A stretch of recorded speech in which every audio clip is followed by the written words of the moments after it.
Le GIFOD, ça vous dit quelque chose? C'est le congrès français d'hépato, gastro-entérologie et d'oncologie digestive. En clair, c'est le congrès de référence des maladies de l'appareil digestif. Capital Santé y était. On voit ça tout de suite avec mon invité.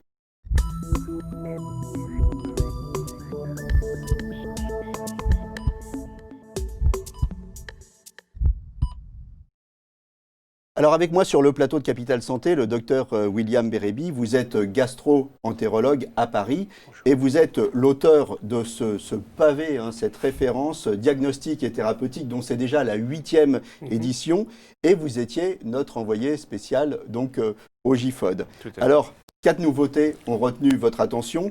En premier, cette petite capsule que je montre à la caméra, cette petite capsule, moi ça me rappelle un film de science-fiction dans les années 70 où il y avait des scientifiques qui étaient dans un sous-marin et on miniaturisait le tout et on envoyait ça dans le corps de quelqu'un pour les sauver. Alors, ça sert à quoi? Et puis c'est à peu près le même principe. Dites-nous comment ça fonctionne. Voilà, la fiction est devenue réalité puisqu'aujourd'hui on a une révolution avec cette capsule qui est un endoscope miniature qui permet donc, qui est ingéré par le patient. Ça va filmer donc son tube digestif, estomac, intestin grêle, côlon, via cette ceinture que vous avez devant vous et via l'enregistreur. Alors donc en clair, la petite capsule, je la prends. Je l'ingère, je l'avale. Ensuite, j'ai cette ceinture qui est reliée à l'enregistreur. Et vous récupérez la vidéo. Exactement.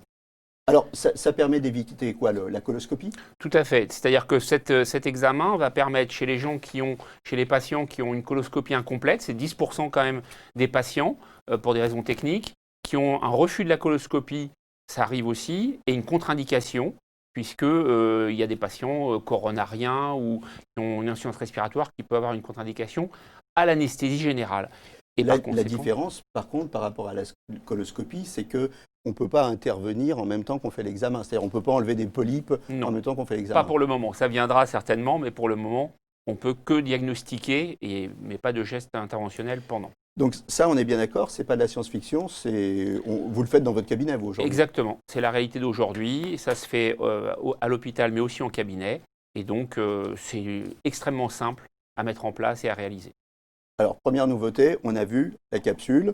Deuxième nouveauté, des annonces importantes ont été faites concernant la maladie de Crohn. Tout à fait. Alors, la capsule, d'ailleurs, sert dans la maladie de Crohn, puisque la capsule permet de faire le diagnostic de maladie de Crohn qui n'a pas pu être établi par la coloscopie, et également dans les colites indéterminées, et permet également de suivre le traitement et de voir si le traitement est efficace. Alors, effectivement, au niveau thérapeutique, on avait jusqu'à présent les biosimilaires, ce qu'on appelait les biosimilaires, donc qui sont très efficaces, mais qui ont comme inconvénient, on va dire, d'être par voie injectable, donc sous-cutanée ou intraveineuse. Et là, maintenant, il y a de nouveaux médicaments qui sont les anti-JAK, qui sont des médicaments qui se prennent par voie orale et qui ont la même efficacité que les médicaments, que les biosimilaires, que les biologiques par voie injectable. En premier, c'est un progrès parce que c'est un grand confort pour les gens qui souffrent de la maladie de Crohn. Au lieu de s'injecter, on prend les choses par voie orale. Donc, premier progrès, grand confort. Est-ce qu'en plus, il y a un progrès thérapeutique? Oui, puisqu'il y a des patients qui sont en échec des biologiques et chez qui on n'avait pas de plan B, si je puis dire. Et donc, ces nouveaux traitements permettent d'avoir une deuxième phase d'efficacité en cas d'échappement des premiers traitements. Alors au GIFOD, on a parlé aussi du microbiote, ou alors plutôt je devrais dire des microbiotes. Alors avant qu'on rentre dans le détail du sujet, expliquez-nous ce que c'est que le microbiote. Quand on parle du microbiote, qu'est-ce qu'on veut dire?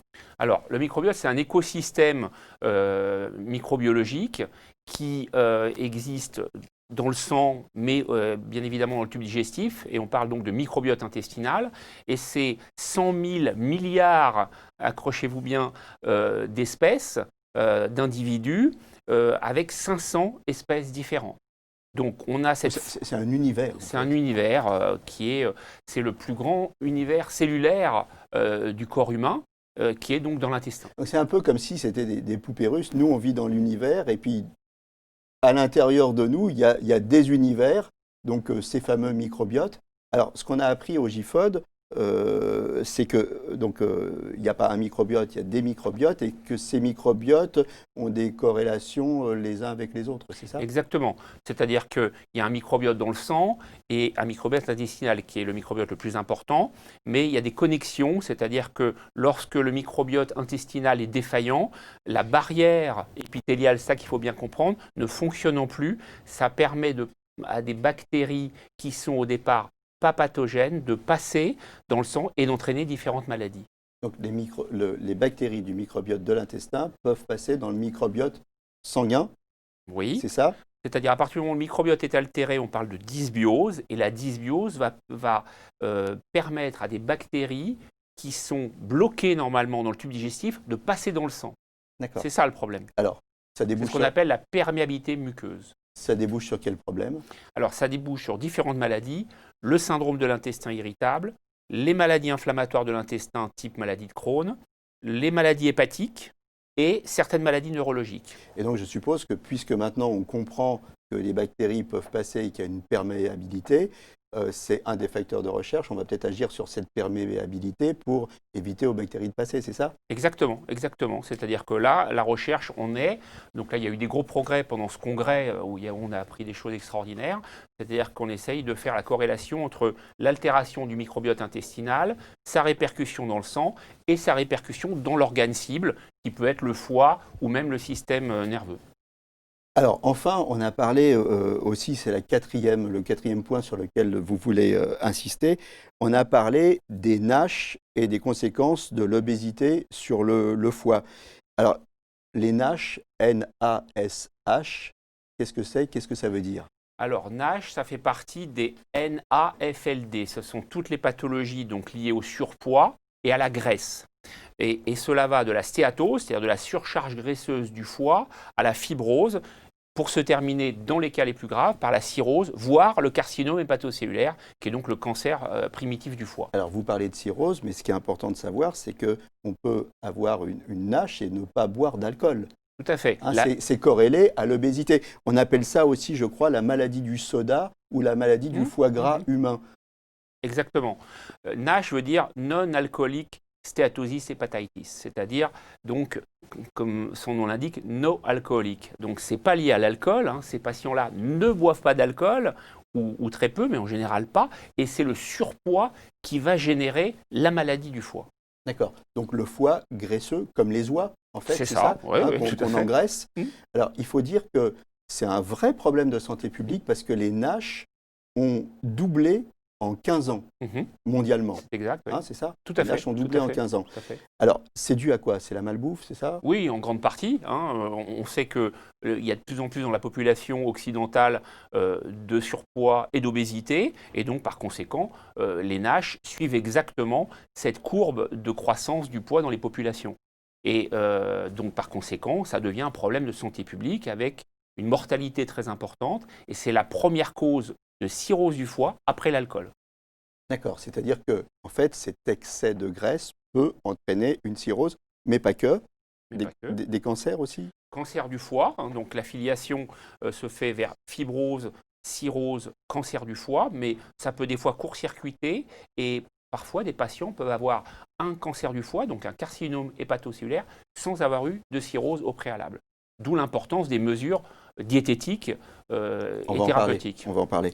Et je suppose que, alors, on a dit non alcoolique, mais si en plus on boit de l'alcool, ça arrange rien parce que l'alcool, ça favorise la production de graisse par le foie, c'est ça? Alors oui, mais paradoxalement, dans le régime méditerranéen, qui est le régime qu'il faut utiliser dans les NASH, il faut boire un petit coup. Voilà, un petit coup, c'est-à-dire un verre de rouge, 1 à 2 verres de rouge maximum, je dis bien rouge parce qu'ils n'ont pas les mêmes vertus au niveau du foie.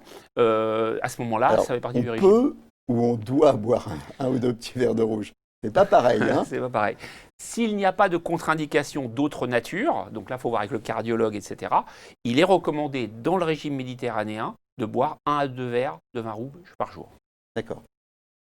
On va rentrer un petit peu plus dans le détail du régime. C'est régime et sédentarité aussi, les NASH. Hein. Ce n'est pas que le régime, la sédentarité compte aussi beaucoup, c'est ça? Tout à fait. Donc, il y a le régime méditerranéen, on en a parlé. C'est donc en gros, beaucoup de fruits, beaucoup de légumes, viande blanche et poisson. et on réduit la viande rouge et les féculents. Ça, c'est extrêmement important. Ça, c'est la base du régime. On utilise huile de soja, huile de colza, huile d'olive, des plantes aromatiques. On n'hésite pas à édulcorer un petit peu ces plats. Et on boit 1 à 2 verres de vin rouge par jour, si on aime, si on peut. Voilà. Ça, avec ça, on est heureux. On n'a pas de nage, on n'a pas de maladie cardiovasculaire. Et comme vous le disiez, on fait de l'exercice. Et on fait de l'exercice. Alors ça, oui, quand on lève le coude, hein. On fait de l'exercice. Ça fait partie du traitement avec 2 volets. Lutte contre la sédentarité, c'est-à-dire j'évite d'être assis, j'évite d'être allongé, je bouge globalement dans ma journée et je fais de l'exercice physique. Et donc là, les recommandations sont claires. On recommande donc 30 minutes d'exercice physique par jour. Dernier point, la détection. Comment on détecte les NASH? Il n'y a pas de symptômes. Hein, il n'y a pas de symptômes. Donc c'est le problème, ça. C'est le problème, c'est-à-dire que les gens c'est silencieux, donc les gens se rendent compte de rien. Et donc, in fine, pour le savoir, on a les transaminases, on a le fibroscan. Donc transaminase. Prise de sang. Donc, prise de sang qui permet de voir si le bilan hépatique est normal. On fait le test de HOMA. Donc ça, c'est une nouveauté, c'est très important. C'est un test de détection qui combine glycémie et insulinémie et qui permet donc d'affiner cette population-là. Donc là, pareil, prise de sang. Prise de sang. Et le fibroscan, qui est une petite sonde qu'on met au niveau du foie et qui mesure la fibrose hépatique. En résumé, les prises de sang, c'est tous les combien et à partir de quel âge? Alors, tout dépend. Si on n'a pas d'histoire familiale. Hein. Bien sûr. Tout dépend du poids de la personne, en fait. Toute personne en surpoids devrait avoir un bilan hépatique. Qu'est-ce qu'on appelle le surpoids? Surpoids, si IMC supérieur à 25 km². On calcule, c'est tout simple. Voilà. On rappelle comment on le calcule, vite fait. Voilà, poids sur taille au carré. Poids sur taille au carré. Donc, tout le monde peut le faire très simplement. Donc, si supérieur à 25, là, on se fait dépister. Prise de sang régulière, c'est quoi? Une fois par an? Une fois par an, transaminase, gamma-GT et phosphatase alcaline. D'accord. Voilà, hein, des bons conseils. Qu'est-ce qu'il y avait d'autre à voir au GIFOD? Eh bien, écoutez, il y a donc, on a tout dit, je crois. Hein. On a été, je pense, assez exhaustif. On a tout dit. Alors, je vous remercie, William Bérébi, d'avoir été notre envoyé spécial au GIFOD. Avant de se quitter, je rappelle que la journée mondiale des MICI, les MICI, ça veut dire les maladies inflammatoires chroniques de l'intestin. Très important. Cette journée mondiale aura lieu le 19 mai. Très important. Les MICI, c'est quoi? C'est la maladie de Crohn. Crohn, érectocolite hémorragique et plus de 100 000 cas en France. Voilà, si vous voulez en savoir plus sur toutes les maladies, hein, le pavé, je le recommande, diagnostic et thérapeutique. À bientôt sur Capital Santé et pour un nouveau numéro. Et d'ici là, portez-vous bien. Merci.